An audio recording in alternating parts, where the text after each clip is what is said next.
It all began in a faraway place called Zanzibar, across the bay from the city of Dar es Salaam in East Africa.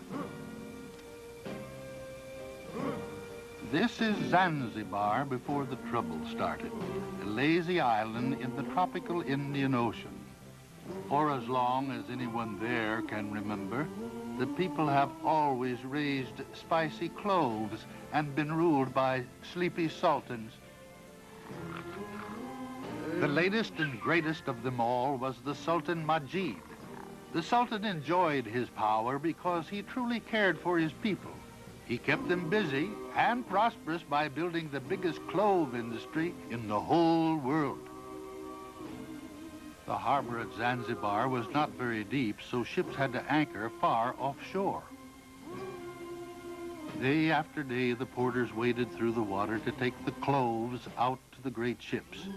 Year after year, the people of Zanzibar grew more and more cloves for the people of the world, and the lines of porters grew longer and longer. It was a still, moonlit night when the Aban Khan led the angry farmers on a most evil mission.